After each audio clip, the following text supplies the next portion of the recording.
Welcome to Ask the Tech Coach, brought to you by the TeacherCast Educational Network. If you are in charge of professional development and looking to build an innovative digital learning experience, this is the podcast for you. Join us each week as we uncover strategies that tech coaches are using to drive their digital transformations one classroom at a time. And now for your host, with over 2 decades of experience working with tech coaches and ed tech companies from all around the world, Jeff Bradbury. Hello, everybody, and welcome to the TeacherCast Educational Network. My name is Jeff Bradbury. Thank you so much for joining us today and making TeacherCast your home for professional development. This is Ask the Tech Coach podcast, episode number 124. We have 4 amazing instructional coaches on today talking all about STEM education and how we can use our coaching duties to help out teachers in science, technology, engineering, math, doing some amazing things, especially during hybrid learning. Of course, I want to bring on today my co-host, Miss Susan Vincent. Sue, how are you today? Welcome to Ask the Tech Coach. I am great as usual, hanging in there. And, I was having a conversation with our superintendent today in a meeting. It is 10 days until February, he mentioned. It is. And it's amazing, isn't it? And you know what I'm excited about? I'm excited about 2 things. Number one, your website looks awesome, doesn't it? I am so excited. I'm so proud of it. If I do say so myself. And there's something new on that website. People who have been a follower of Ask the Tech Coach, people who have been a subscriber to Ask the Tech Coach might have woken up this week and looked at their podcast player and seen something just a little different. So what happened this week? I'm excited about this. I don't know. There's 2 people in that picture instead of just 1, I believe. We updated our podcast square. I know it's been a while. It should have happened earlier. I admit it should have happened earlier, but we have a great new outlook on things. We're making sure that Tech Imaginations is going to be all over TeacherCast, and we're going to be able to create some great content for you guys. Check out all the great stuff over for this episode and more over at AskTheTechCoach.com. And of course, we're also are very, very looking forward to seeing what's happening over at TechImaginations.net. Lots of great stuff. And we hope that you guys have a chance to check out everything. And if you guys would like to be featured on the show, please come on the show. We'd love to hear about you and your program. And that brings us to our great co-hosts for today. I want to bring on Miss Lindsay Simpson. Lindsay, how are you today? Welcome to the show. Thank you. I'm doing wonderful. I'm excited to be here. I am so excited to have you here. Talk to us a little bit about yourself. So I am a STEAM and instructional technology specialist for my building. It's a very small rural building, about 500 students in total. And I service all of them. So I get the pleasure of playing with the 3-year-olds and studying with the seniors. And on top of doing all of that, you and I also have a few other things in common. Talk to us a little bit about some of the things that you do on the microphone these days. Yeah, so I have the pleasure of podcasting. I have a few shows out there. The Next Step, EDU with my co-host Caitlin Bowen, 2 instructional coaches just sharing out our experiences. However, I also just started my own solo act, Behind the Chalk, where I explore education from all levels, experiences, and research. Exploring educators not only from the elementary and high school world, but also higher education. It is so nice to have you. Your websites look great. Your podcasts look amazing. And I also want to bring on another coach for STEM education, somebody who I have the pleasure of working with each and every single day, Amy Fusarelli. Amy, how are you today? I am great. Thank you for having me. It is great to have you on here. Of course, Amy and I have been colleagues for the last year and a half, 2 years. Amy, tell us a little bit about yourself. Well, this is my 26th year of teaching, all in middle school. And I've been teaching science for many, many years. And then the last 4 years, I was teaching middle school math. And then just this year, I'm on my 3rd week of my new position of an instructional coach for digital learning. And so besides learning all new kinds of digital tools, I also am excited that I've also been placed in a STEAM school.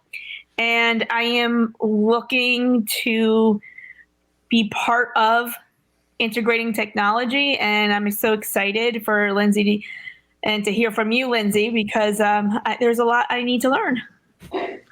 And so today, let's talk all about this. And if you're out there as a coach, let us know that you're out there, especially if you're working in a STEM, stream. Are there other acronyms out there? If you have an acronym for STEM education, we'd love to hear from that. You can, of course, use our hashtag or tweet us over at Ask the Tech Coach on Twitter. Let's get right down to this here. Lindsay, STEM coaching, any different than math coaching, reading coaching, coaching? Is there what is it about STEM coaching that just seems so much fun? Well, so our acronym at my school is STEAM, and we're very passionate about that arts being in there. But I do think that it can be a little bit different from other coaching because we like to say it's where all of the content areas come to play. And so you have to have some knowledge, at least a little bit, of all the different content areas.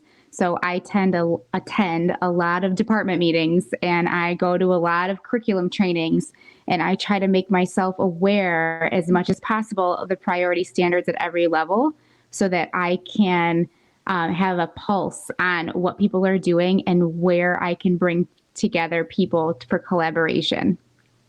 So I love what you just said. I love what you just said, where all the content areas come to play. I've never thought of it that way. So how do you use that mantra and get the teachers buy-in or administrative buy-in? I mean, you may be in a STEM school already, but getting that buy-in of not thinking, oh, we're just bringing the kids in here to play. How do you bring that content and the play together? So we are on our 8th year of our journey with STEAM in my building, and it started in the elementary. So each area of the building is in a different level of understanding and learning as educators. So our elementary is further along, and we started it as this is not a special that students are going to. The teachers don't drop off the kids and leave. We push in STEAM activities that everybody does together. We include content standards in every activity that we do. And one of the things that I try to push is that the teachers join in as the extra set of hands. I will lead the lesson, I will model, but I want the teachers to be there to experience the fun that we can have and also see firsthand where we can bring engagement across all these different disciplines. And so once they experience it, they tend to want more. That's great. So what have you learned as you've gone through there? Share with us some insights, as you've coached, obviously you started out and you've evolved through, what'd you say, 8 years? So. Yeah. So when I started, I was a 4th grade teacher teaching math and science. And I started as just a STEM department head. And so what I learned from leaving the classroom and being someone who drank the Kool-Aid, and I was like, yes, I love this. I can see why this is such a great teaching philosophy. And I just anticipated that everyone would love it just as much as I did right away.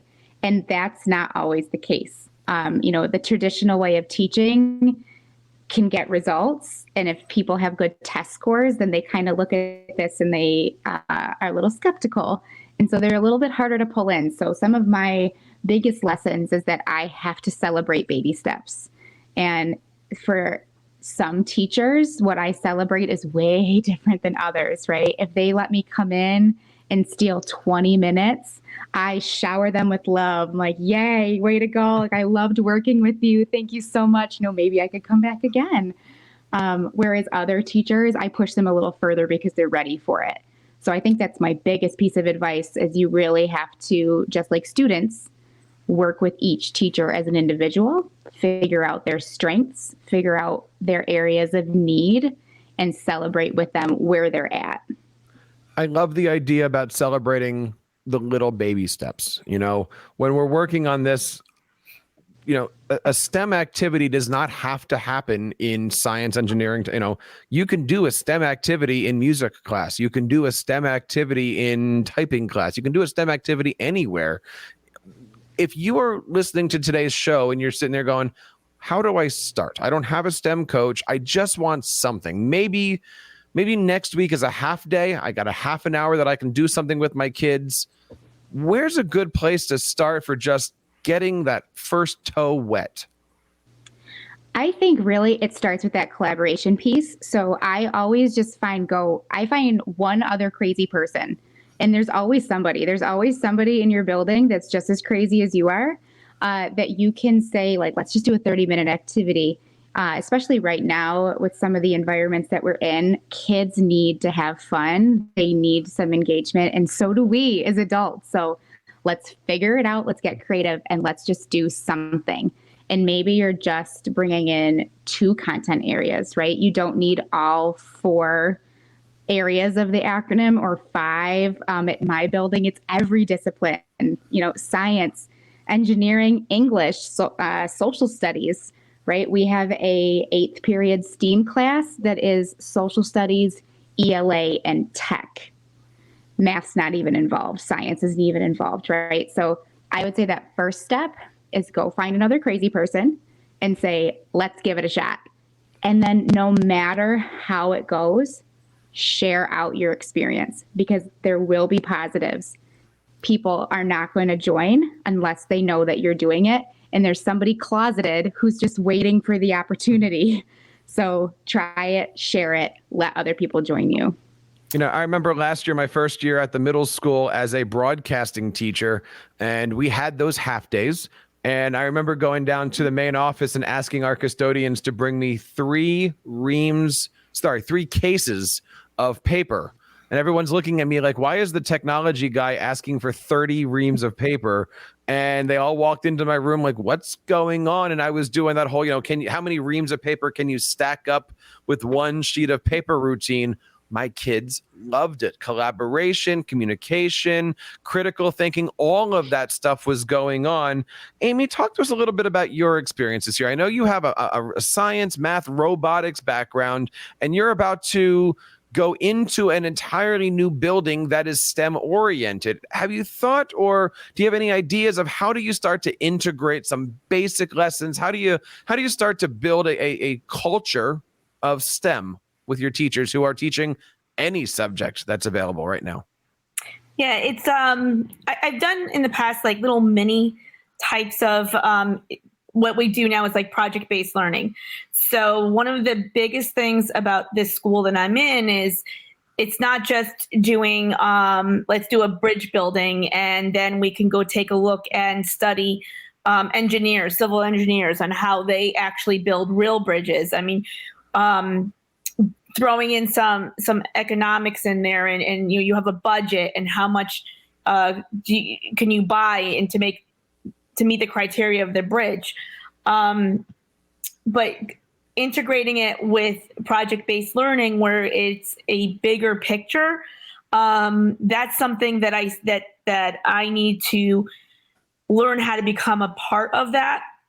Whereas I've done little things here and there, like the tower building, and I've done so many of them. It's so hard I did a forensic science theme based where we even brought in ELA and we had a court case. And once we had the suspects, and the social studies teacher brought in that component of it, it was a blast. But now that it seems like now the whole school is very much STEAM oriented, it's like a bigger picture now. So I feel like that I'm going to need a bigger role. So I would love to hear, like what you've done for your school. Like, have you done big project-based learning? So we have done project-based learning, but probably not as big as a scale as other districts. What we've tried to do, because we are such a small rural community, and our school is our community hub. Like, we have one stop sign in our town and a gas station. So that's our town. So we are the community hub. So one example that we did is started in the building because we were having trouble finding other projects that kids were hooking on to, is we did our school musical and made that part of our content area and made that our project-based learning. And the result was still real life. The students still had to produce something that was good because the whole community was coming to the show. So we had our 8th grade researching, we did Newsies. And so, we had 8th grade researching the history. We had our tech classes building the sets. We had our design for entertainment designing the sets. We had our music department working on the music and the tech, right? The soundboards and making sure that all of those things were aligned. And so we had our English classes making newspapers as the programs. Instead of handing out programs, they handed out newspapers as Newsies, so we started small again. And going forward, we're hoping to branch out and partner with some of our local universities. And that's another suggestion I would give people is, look at your businesses, look at the manufacturing in your area, look at your local universities and colleges, nursing homes, right? These people are looking for partnerships. So right now, we may not be able to go in there in person, but there are still things that we can do to help influence these different areas. And then you also get experts that know these different areas more than you do, who can help you lead your students into an experience that you might not know well enough to provide. But you're the stepping stone. That's great. Some great ideas. Thank you. Lindsay, as somebody who works in the STEM department, I know you mentioned things that are school-based, but some of the STEM things that are out there do require materials. Talk to us a little bit about a budget. Do you have a coaching budget for STEM where you can go out and find those bags of marshmallows and toothpicks and stuff? Or how does all that work when you really do need to find those resources to do the activities that are just a little bit off the wall? So we're actually doing that right now. Most of my day today was requisitions and budget. I am blessed with administration that really supports STEAM. It's one of our board goals. So my budget is probably bigger than others. But if you're working at a STEAM school or a STEM school, you may also have a budget like that. Mine is pretty healthy, a few $1,000s. But what we do is we have a budget line for each individual, not each individual, but each project that we're thinking of doing or each class. So we have a brand new innovation center, like a makerspace that students can come down to use someday. It opened last March. Not a great time to open, March 2020. So that has its own budget line. And so we did that on purpose. So as you're looking at building these budgets, I would think about your consumables. Obviously, you're going to be putting a lot of money up front to get the equipment, but we set aside about $5,000 a year just to replace the toothpicks and the construction paper and the hot glue and the hot glue guns, right? I'm curious what that looks like. Is that petty cash? Is that order? Is that Amazon available? Like how do you just go to the groceries? Like, what does that look like? Because every school district purchases things a little differently. Right. So we try to do as much in our annual requisitions as possible because then we get the tax reductions and all of those things.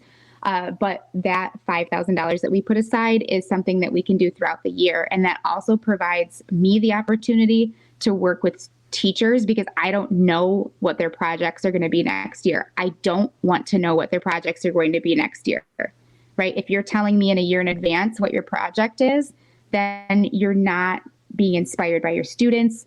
You're not kind of flying at the seat of your pants, but sometimes STEAM is, right? Something inspires you and that's why you do it. So I want that budget. And then I rely on Amazon Prime a lot. Because of our rural area, we don't have a lot of stores. So, we really hope that they come through in their 2-day shipping promise, which most of the time they do. So, where do you get a lot of your ideas from as far as your projects go?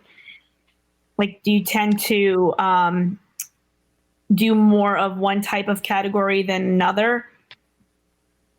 No, I really get my ideas from our department meetings, and people don't even realize they're giving me ideas when they are. So I go and I ask, what are you doing? What projects are you working on? What units are coming up? And it's funny because a lot of the times when I ask, there's people from other disciplines sitting in that meeting too, and you can see their eyes spark like, oh, you're doing that? Well, I'm actually doing this over here. So we actually ended up having a 7th grade and a 2nd grade collaboration last year on archaeology. And it came up on a PD day when we were sitting around the lunch table. And these two teachers have never worked together, but they said, oh, I work on this. And it's, oh, that's so funny. I do that same thing, but in 2nd grade at a lower level, we talk about fossils. So right there, a project was born. And so that's where those ideas come from conversations and from me being that annoying voice on the side. Be like, what was that again? What did you just say? Well, that's so funny because so-and-so down the hall is doing something similar. Maybe we should come together. And their ideas. That's where you coach them when they don't realize they're being coached. And that's how you evolve into when you do this for a while. You know, they don't even realize they're being coached by you as the coach. No, I hope people are listening, but I kind of don't because you're a little bit of a puppeteer and I like people not knowing what I'm doing sometimes. Absolutely. I love being able to coach across domains. We talk a lot about that horizontal coaching concept of, it's not the person you're with, it's the group that's in front of you. And how do you start to move all those things? And, Sue, one of the things that we're also working at with our coaches is reading through this book that we're going to start to talk about here on our show called Coaching Matters. And just flipping through the first couple of chapters, they keep talking about this whole concept that as teachers grow closer together, as they have, lunch together, as they correlate, as they start, bouncing ideas off each other, student achievement rises. And so being able to have those conversations in that lunchroom, in the hallways, it's so important to have that. But so many teachers now don't have that opportunity. Guys, talk to us a little bit about where we are. Sue, I'll let you go first. Maybe we can go around. But where are your schools right now as far as the hybrid, the virtual, and maybe how are you as a coach overcoming some of those challenges of not being able to have those face-to-face meetings, collaborations all at once, non-Zoom kind of conversations? Sue, where are you? And then let's kind of go around the horseshoe here.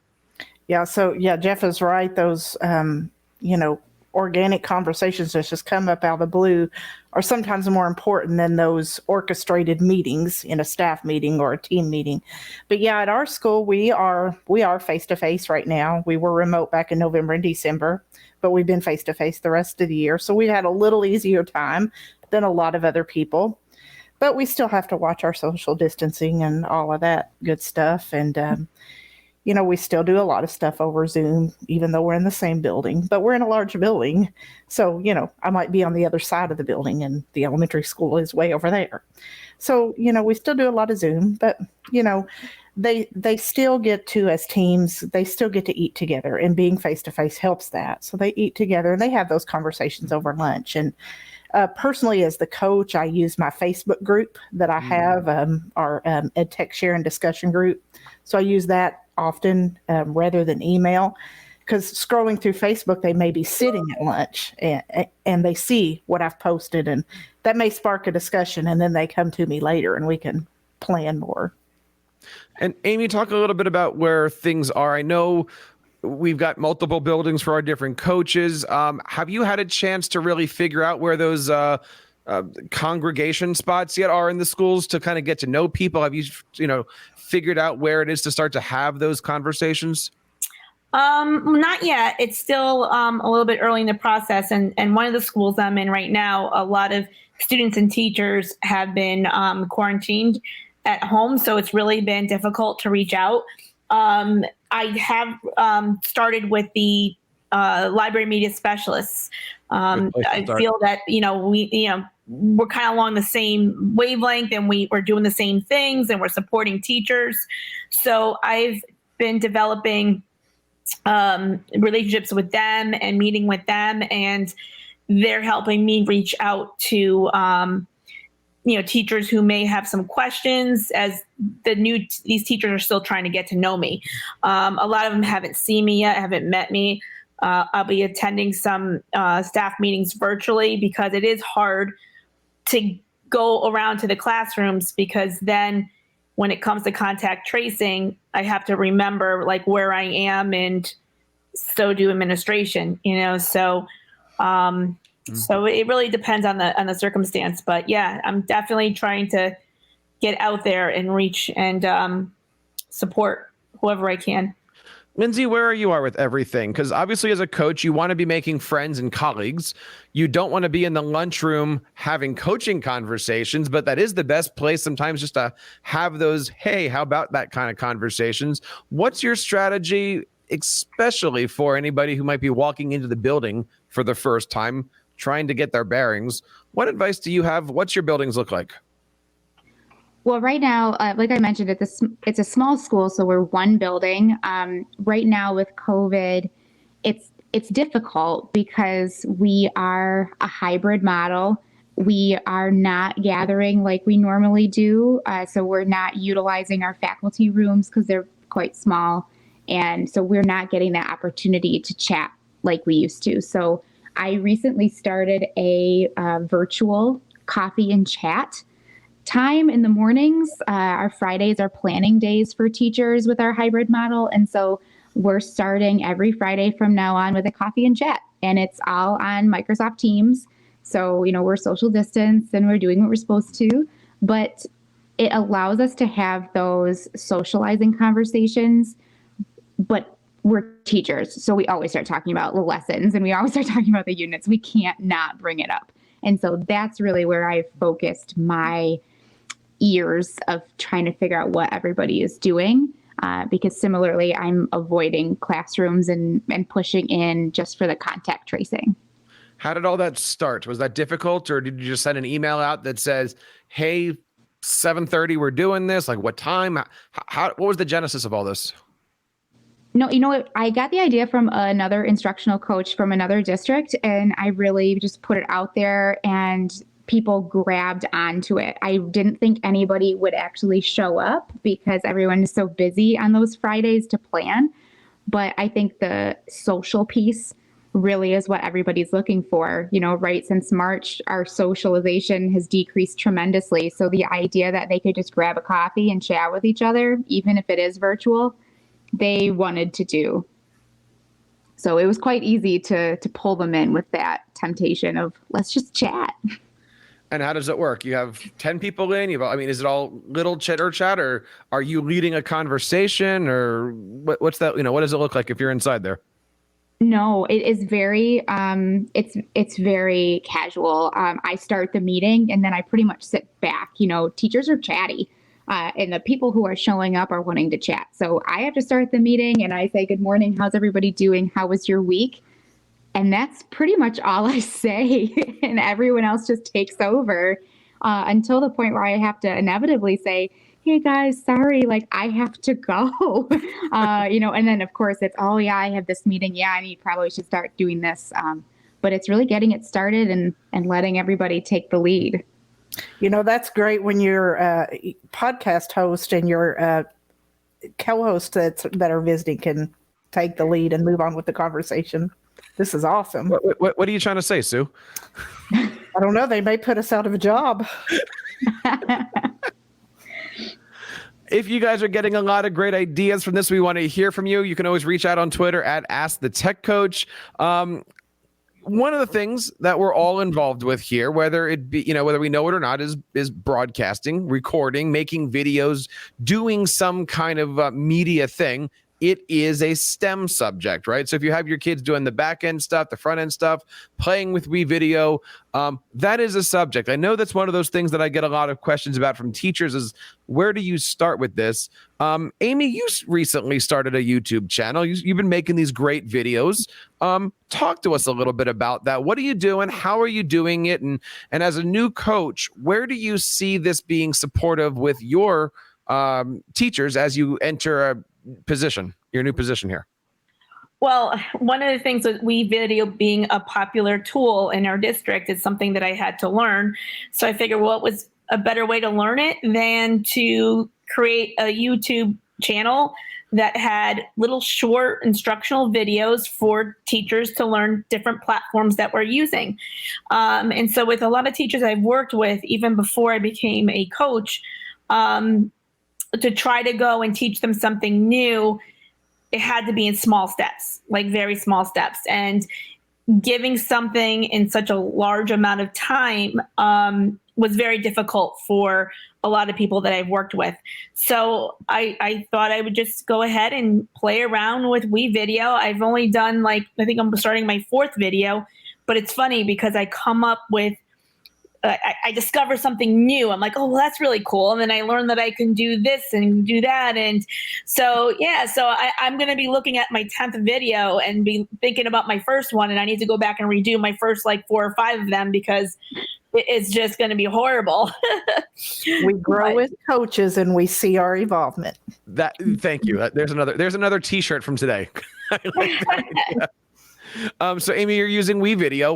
What's your thought process? What's the idea here? Because, one of the things I know that coaches figure out is how do we do it? But then how do we build capacity with this? How do we start teaching other teachers to then build their instructional videos and stuff like that? Your videos are really, really good and really short, really tight, I think. Oh, well, thank you. When the whole pandemic happened and with the problem of attendance and making sure that students got instruction, coming up with instructional videos to go along with your teaching for asynchronous and synchronous learning, it would be just very simple, maybe Zoom recording or whatever. But coming up with something like WeVideo can definitely spice things up a little bit more, and you can end up combining different types of content. And this is definitely a tool that teachers can use in the classroom to work towards those 21st century skills for their students. And and students can even turn their projects into a video that could be now, instead of doing a book report on paper, when I was growing up, now they can do a video program or a newscast and be able to just create their own projects that way. And they're practicing some 21st century skills. Lindsay, you also have a great YouTube channel. Talk to us a little bit about what you guys have on over there. I think you call it Spectacular Classroom. I do. Talk to us about here. Yeah, so I had started it actually maybe last year or the year before, and I just kind of dabbled into it. I was like, I think I'm going to try to make some tech tutorials. I don't really know what I'm doing. But then when COVID hit, I was getting ready to go out on maternity leave, and I was panicking because that was not the time for our building to no longer have their tech coach. So I said, okay, I need to make some tech tutorials. And so I created, I really buffed up my Lindsay Simpson Spectacular Classroom on YouTube. And I try to do very similar to Amy, it sounds, try to make some compact videos to show the different tools that we have, the different platforms that we have. And then I've shared them out with both our faculty as well as our community, because our students are learning as well. And some of them are trying to learn at home. So they need something they can pause and rewind and rewatch. And so that seems to have been a successful way to help us fill some gaps in some tech skills. We will make sure that we have links to all of this stuff. And, Lindsay's got some great things. Lindsay, one more time, talk to us a little bit about the podcast. What's the difference between the two of them? What do you talk about on the two of them? Where can we go to find all the podcasting that you guys do? Sure. So I have the Next Step EDU, and both of my podcasts, you can really find them wherever you like to listen, Apple Podcasts, Google, Spotify. But the Next Step EDU is with my co-host, Caitlin Bowen, and we are two instructional coaches that are really just sharing our journey and sharing out what we're doing. And every now and again, when we get lucky enough, we bring on a guest and share their expertise too. So, we both like to say we're not experts, but we think that we grow the most by hearing other people's journeys. And we are learners. So we always end each episode with what is our next step in our own personal journey of growth. So that's the Next Step EDU. And then Behind the Chalk is bringing on a guest every episode where we will discuss either an experience, a piece of research, whatever the case might be with any educator from pre-K through higher education. So my first episode just premiered a couple weeks ago, and we were able to have two professors that focused on the myths of teaching and learning debunked. So hop on over there to hear that. But I also want to add in real quick that I also podcast with my students. And so we've started using podcasting as a teaching tool, especially with COVID, because we can do it over Zoom. So we have GV Talks Sports, GV Talks Books, and GV Talks STEAM. And again, you can find them wherever you like to listen, and you get to hear our students and what they've been learning about. We will certainly have the links to all of that stuff. That is absolutely awesome. Congratulations for all the success, everybody on here. It is certainly great to see tech coaches doing some amazing things in 2021. If you're a tech coach and would like to have your stuff and your students featured on the show, please reach out to us. You can, of course, find us over at askthetechcoach.com and check us out. We are the podcast with the new podcasting square, right, Sue? That's right. So you're going to be continuing to do some great things. Talk to us a little bit about what we can find on your new channel, techimaginations.net. Yeah, look for me on my website. Look for my Tech Tip Tuesdays that premiere every week. And of course, blog post relating to our topics here on Ask the Tech Coach and among other things that's happening in my school. And you can also find me on Twitter at SV314DWS. Excellent. Let's just do a round robin here. Quickly. Twitter accounts, websites. We'll review everything here. Amy, how do we find you? What's your handles and stuff like that? Twitter is just simply as the @ Amy Foos, AMYFUS, and the YouTube channel that I started is Teacher Tech Tips in 3 minutes or less. Lindsay. Yeah, so you can find me on Twitter at LSimpson1220, and you can also follow the podcast at ChalkEDU, at the Next Step EDU, and you can find my YouTube channel, Lindsay Simpson's Spectacular Classroom. Susan. techimaginations.net and SV314WWS. And of course, this wraps up episode number 124 of Ask the Tech Coach. We hope you guys have enjoyed this and are going to check out all the other great resources. Don't forget, on Wednesdays now, we have the brand new and returning Jeff Bradbury Show. We're going to be helping you guys build your EDU brands. If you're a blogger, podcaster, speaker, writer, author, or even looking to become a content creator, we have some great guests coming up. We've got some great shows. We launched our first episode in a long time last week, and we're looking forward to doing some great stuff. So head on over to buildyouredubrand.com and learn how you guys can up your content creation game. And that wraps up this episode. On behalf of Amy and Lindsay and Susan and everybody here on the TeacherCast Educational Network, my name is Jeff Bradbury, reminding you guys to keep up the great work in your classrooms and continue sharing your passions with your students. You've been listening to Ask the Tech Coach, hosted by Jeff Bradbury of the TeacherCast Educational Network. Please reach out to the show with all of your questions on Twitter at AskTheTechCoach or online at www.askthetechcoach.com. Be sure to subscribe to our podcast so you don't miss any future episodes. And please take a moment to write a review in the App Store.